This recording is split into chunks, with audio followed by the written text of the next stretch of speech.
What's going on, guys? We are Tottenham TV here, back with another video for you guys today. Here, joined by John, we're going to be reacting to Kieran Trippier's podcast on the Beautiful Game podcast. Absolutely fantastic stuff from those guys. You should go check them out on YouTube and Spotify and Twitter. They do some really, really good stuff. But they had Kieran Trippier on a few days ago, and he had some little snippets about Spurs, which was quite interesting, I thought. And I thought we would maybe listen to the Spurs-related stuff in the podcast.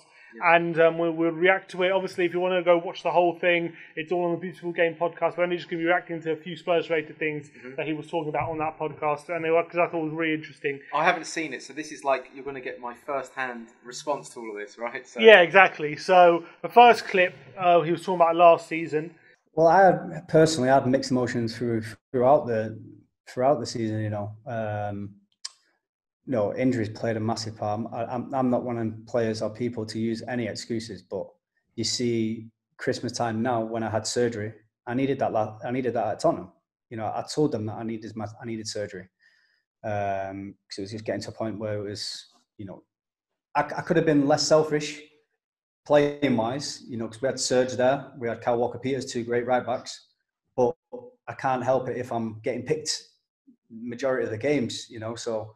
But maybe, you know, I should have been more professional, took a step back and just said, listen, like, you know, I was playing at probably some games at 65, 70%, you know what I mean? And maybe, you know, I should have took a step back.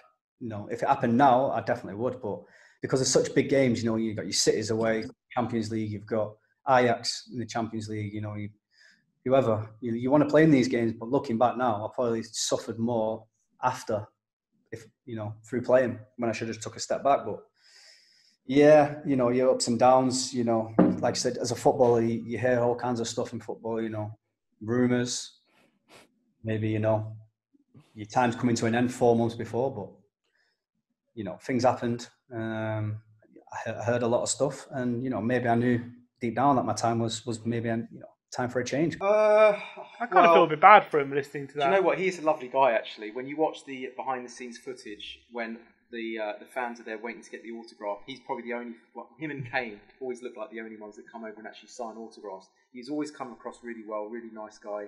I think he's his own downfall there because he said that he was playing at 60-70%. And I think if he was a little bit more honest and then, you know, got himself back to full fitness and then played and then showed the Pochettino what he could do, he might still be around now. Because he came in for a lot of criticism, especially from a lot of fans. Yes. He actually spoke about as well on this podcast about how sometimes he would go to take corners and he'll hear little boos and little criticism from the fans, and it affects his mood quite badly. And it's not a positive, and it's not obviously not a positive thing, is it? Obviously, he said he respects the fans and for the majority of his time at the club, and it was very positive. But during the end, it turned a bit sour. Do you feel like that's a bit of a shame because he was a good right back at his best? But do you think he still needed to be upgraded even though he was playing at 70% in his final season? Okay, remember when he came in place of Walker, there was debates in Spurs groups whether is he better than Walker? And it was about 50-50. If anything, Trippier was getting the edge. And I remember thinking, I don't get that. Why are we sidelining Walker? But he was putting in really good performances back then, especially when we're at home, we're at our peak. You know, those home games at White Hart Lane that last season. He looked brilliant because he had so much time on the ball. He wasn't pressured. His defensive duties weren't being called into action so much. And, you know, he was able to set off the play very quickly with those little curled balls through to Kane, you know, getting the ball moving quickly. And I think that's why Poch started playing him. But in that last season, he didn't look the same player. You know, you could see that he was sluggish. I just thought his form had dropped, but now apparently he's saying that he just wasn't, fully fit.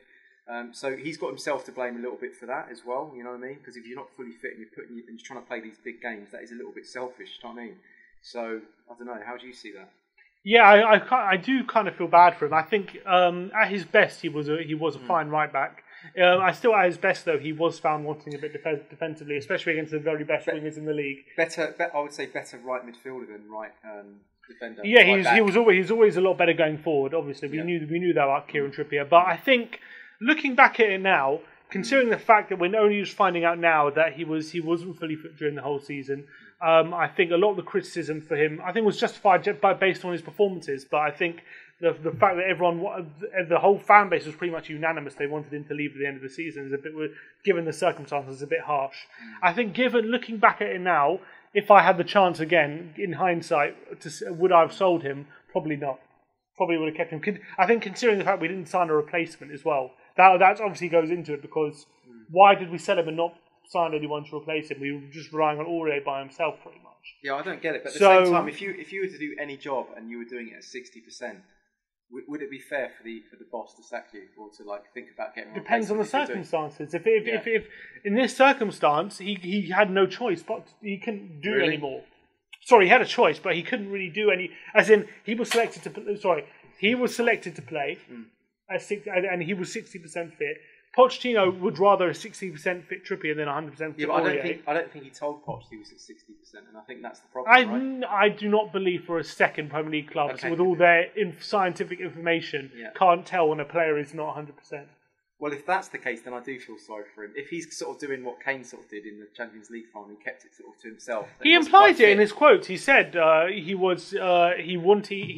felt like he needed surgery, but he kept getting selected for these big games. It's a bit like Darren Anderton. You know, he was always saying that But imagine if you're Trippier and you know that you need surgery that's going to take you 3 months out, but you've got Champions League quarter-final or Champions League semi-final coming up for your club. You don't know when the next time you're going to be involved in these kind of big games, and your manager's saying, "Look, we need you to be fit. I need you starting every game." Well, if Poch is saying that, then then I get it. But if he's just sort of keeping that to himself and he's thinking, "I've got Ajax coming up and I'm only 60% fit. I really want to play that game," then I think he's got himself to blame a little bit.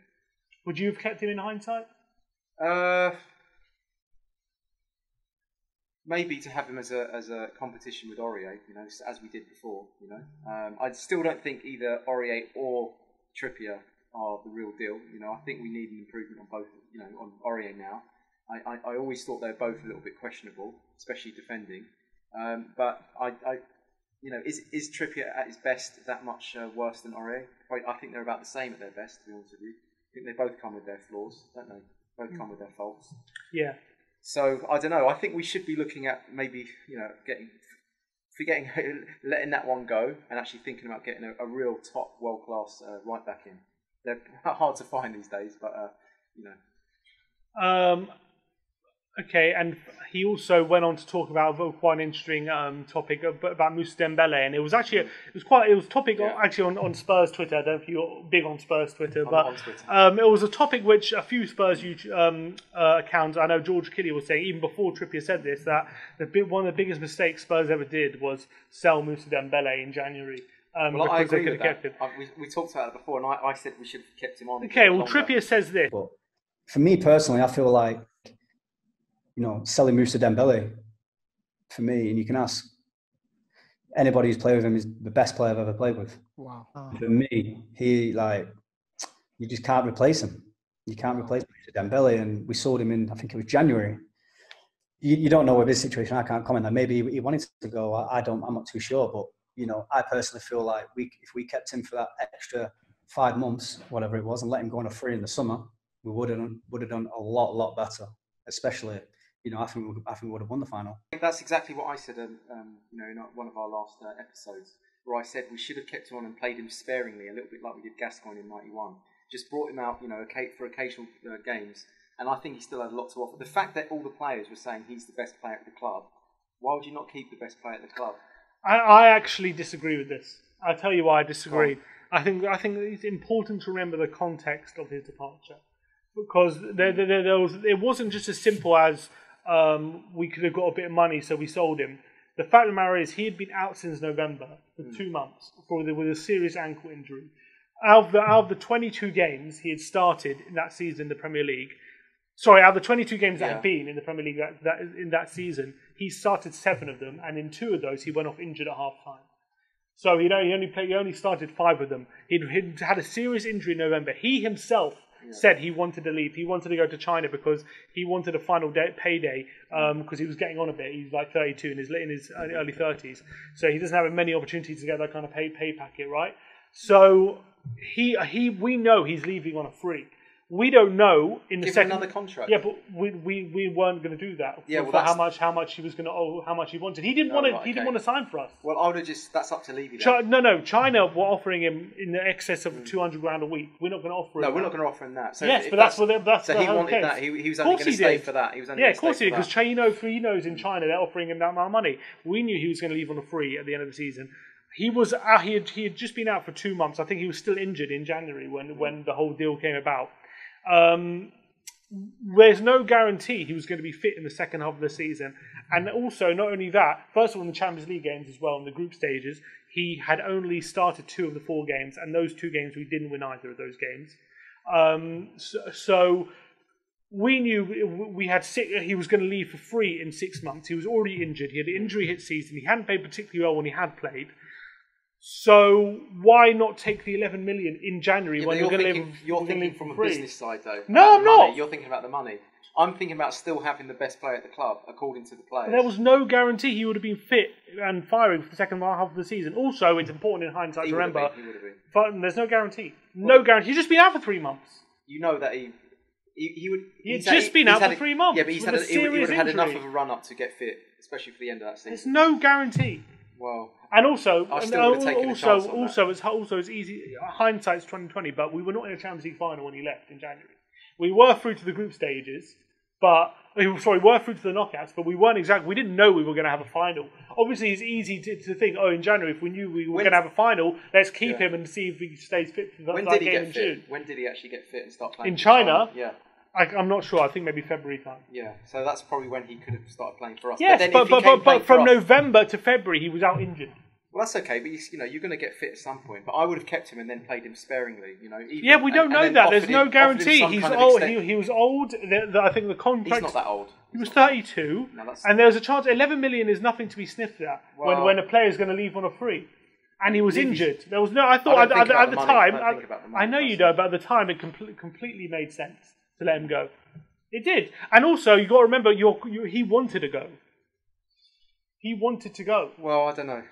I don't know that. I don't know. He did. He'd said previously that a deal in China interests him a lot, and that and he wanted that payday that he was going to get in China that we weren't going to give him at Spurs. So I think the deal made complete sense, and I can see, obviously, in hindsight, take out the business side for a minute, just from a purely playing side. Yeah. Would it have been worthwhile keeping him just in the even sparingly? Would you have done it? Take out the business side. If you watch me and my brother's video at the time in January, we both said if it was up to us, because we're football fans and not businessmen, we would have kept him. Yeah, right, we would have kept him for the footballing side, because I think we were in a battle for top 4. We were in the Champions League. We both knew that, and we knew even if he was going to be kept on. Even if he was only going to play, like, say, 10 games from then to the end of the season, you're going to have a better chance of winning those 10 games. Spurs were no doubt a better team with him in the side. Yeah. But from a club perspective, from Levy's perspective, I completely understand why he let him go for the money. On the business side. But I think it made complete sense. But we are now seeing the effects of losing Dembele. We are, but you can't. I can tell you. I'm going to say why you can't blame Levy for that, because he's tried. I'm not going to blame him for that. I'm not going to blame him. Yeah, you can't, because he's tried his best to rectify it. No, I'm just saying. Forget about whether we think this is a good or a bad move. I'm just, as a separate thing, I want to talk about the effects of losing Dembele, right? So, I don't know if anyone remembers when we lost Carrick. It actually took us about 2 or 3 seasons just to even fill that vacuum, fill that void. Do you remember that? Yeah, because we tried it with Zakora, and we tried it was just like all over the place. And we're now noticing the effects of like a team without Dembele. It's almost like we look a little bit lost. You know what I mean? He was the juggernaut in midfield. He was the one that was just like moving everything forward, ghosting past those few players, getting us moving, turning defence into attack. We are now seeing the Spurs without a Dembele, and it looks a little bit disjointed, doesn't it? Yes. This might take a while. We might actually take a while to recover from this until we can properly fill that position, I think. I completely agree with that. Dembele is obviously going to be a big hole to fill, and we struggled to fill that. But that's why we brought in Ndombele.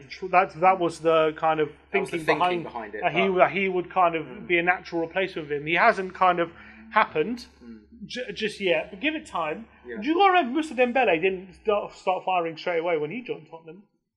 He didn't, but he had the right attitude, and he was still quite tidy on the ball, and he was still quite.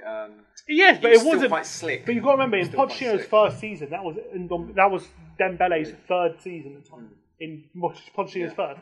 He didn't really break into the Pochettino side until Pochettino's second season. That's 4 seasons at Spurs before he really started to become the central midfielder we know. He really took. Yeah, he was almost playing with the cellophane still on, but I could still see a player in Dembele even in those early years. He was just almost playing too. He deep. was. We all could see that. We all could see that. He still looked good on the ball, very slick on the ball. But yeah.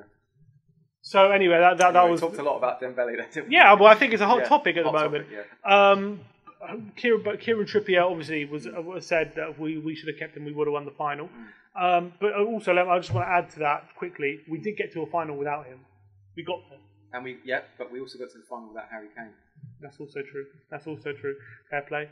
And he also went on to talk about Harry Kane. There were just a few quotes here. He was saying.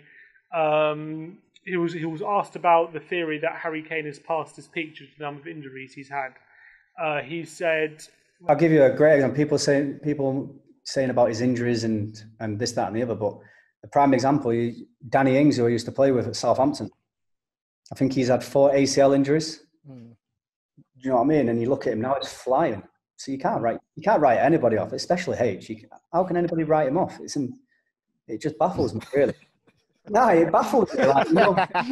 People saying, yeah, everybody gets injured, It's part of football. Yeah. But it's just, media and that, it's just laughable that anybody can write H off. No matter, he can play at 50% and still score goals. Do you know what I mean? He's the best finisher I've seen. Probably, him and Jermaine Defoe in training. But, no, H is unbelievable. He's the best pro I've ever come across, Doesn't drink. Top professional on and off the field, does everything right. He'll score goals no matter where he is. So I have no concern about what people say about him. He's a top pro. Now, as someone has said that you believe Kane has passed his peak and potentially on the decline, what do you think of those quotes from Kane? I agree with nearly everything he says, and I don't think we should be writing him off, but I do think that he's not at the peak of his powers. And this is this thing that we have where we love our top players so much that we think they're always going to be perfect forever and ever and ever. And it's like, no, there is going to be a bell curve, right? So there's a bell curve, and then the bell curve starts to come down. Yeah, but he's 26. But forget about age. Just think about peak performance. Rooney peaked in about 24, 25, didn't he? Yeah, probably. Right? So why is it so? So he's still 6 years off 30. So why can't we? Every human's different. Every footballer's different. Some peak early, some peak late, some peak in the middle. And I'm just saying that Kane, at his total peak, peaked around the Chelsea 5-3 game. If you watch that game, go and watch the highlights of that game. He was unplayable. You couldn't get near him. That first goal he scores, that you're not going to see that type of Kane anymore. He's still going to be, he's still our talisman. He's still going to get loads of goals. But I actually don't think, I'm going to put it on record now, he's never going to get Golden Boot again. You'll never get Golden Boot again. I'm going to say that on camera now because I just don't think he's got it. I just don't think he's the same player. I think he's about 70% of the player he was at his peak. 70, what, because 80%. of injuries? Who knows? Only Kane would know. I think maybe the injuries have played a part, but also there might be other factors that have come into that as well. It might be the fact that the team isn't playing so well. He's not getting the service as much. It might be the fact that I noticed a dip in form just around the time he had his first kid. That might be taking his time away from the training ground. He might not be spending as much time there. It could be a number of things. His heart might have gone a little bit. He might not be believing in the philosophy with Spurs anymore and where we're going as a club. So you've got to take into all these variables into account. But when I watch Kane play, and I'm not the only one to see it, he doesn't get those little snapshots off anymore where he's off balance and he gets these shots from outside the area. He used to get the ball out of his feet very quickly and get the shot off, these little snapshots. He used to be more rubbery and more loose in his body. He's a bit more brittle. He's a bit sluggish now. He's still a brilliant player. He's still going to get you goals. His technique is fantastic. The best, maybe I've ever seen. Penalties, incredible. Always going to score 90% of his penalties, 99% of his penalties he's going to get. But I do think that he's not quite as good as he was a couple of years ago. And the stats will show that. And also, 3 years ago. I noticed the change around beginning of 2018. So he's still a brilliant player, but he's just not quite at the peak of his power. That's all I'm saying. I don't know if other people think the same. I think injuries have affected have interrupted his season past 3 years. But I think it's hard to completely disagree with what you're saying, because it's obvious to everyone that Harry Kane has definitely become more of just a pure goal scorer than he previously was, where he used to be kind of an all-action pressing forward. He's not quite that anymore. But to say that he can no longer get back to 100%, I don't see why not. Because he's not. He's lost the think yard how of pace. Think how many goals he got for England he scored in every single qualifying game. He had a terrible World Cup. I think he had a terrible World Cup. And got Golden Boot. Yeah, but I think he had Imagine having a bad World Cup and getting Golden Boot. I think he had a poor World Cup. He got Golden Boot. How can you have a bad World Cup and get the Golden Boot? I'm not the only one who thinks that. Jermaine Genius also says that. Who had a good World Cup then? What striker? I don't know. Who got less goals than Kane had a good World Cup? Well, one came off his arse, didn't it? Remember the great finish. Yeah, one came off his arse. He got 2 penalties. So if he wasn't allocated to take those penalties, and then he had 2 back post headers. So you can ask Aubameyang. Penalties aren't that easy. I'm just saying. I just don't think he had a good World Cup. Even though he did get the Golden Boot, which sounds like a paradox, but I just don't think he looked sharp. I just don't. Look, I think Harry Kane, his performances maybe of the past years or so have dipped a bit in terms of his all-action displays. He's still getting goals though, and I think once he shakes off these injuries and gets back to fully fitness, I don't see why we can't have the Harry Kane that we had a couple of years ago. Do you think he's as fast now than he was? I think again, if you watch the game against West Ham, you would see that he still has some energy left in those legs for sure. And he's only 26. He's not past 30 yet. He's not getting that old. Well, and prove me wrong. You know what I mean? I still love the guy. Don't get me wrong. I think Kane can be 100%. And I think a good professional like Kane would listen to someone like me saying this if he's listening, or pundits that are saying the same thing as me, and would take that as good fodder to be able to work harder and prove people wrong. You know what I mean? I don't think this should be seen as a negative. This should be seen as something as, okay, I need to work hard in the training ground. I want to really get back to that level that I was at, So don't take this as negativity. Take this as like a positive incentive to, get back to those days. Because you've seen what he can do. You're not happy with the level. Not like you want to see more from him, because you know how good he can be. I know how good he can be, and it's like when I'm noticing him not putting those performances, it's like, come on, Kane, I want you to get back to that level. That's the reason I'm critiquing. It's not because I'm negative and I think you're done, you're past it. It's just like, I want to see him be the absolute best he can be. That's the reason I'm saying it. All right, well, let us know in the comments below. What do you think of the quotes from Kieran Trippier about Dembele, about his last season, and about Harry Kane? Also, go check out the full podcast at the Beautiful Game Podcast. Link will be in the description below. They've got great interviews. They've had Ledley King on the channel. They've had Rio Ferdinand. They've had Brendan Rodgers. They've had some really top names. So really, really good stuff. Check out the full Trippier podcast there. Let us know in the comments below. Like and subscribe if you like our content. And as always, come on, you Spurs!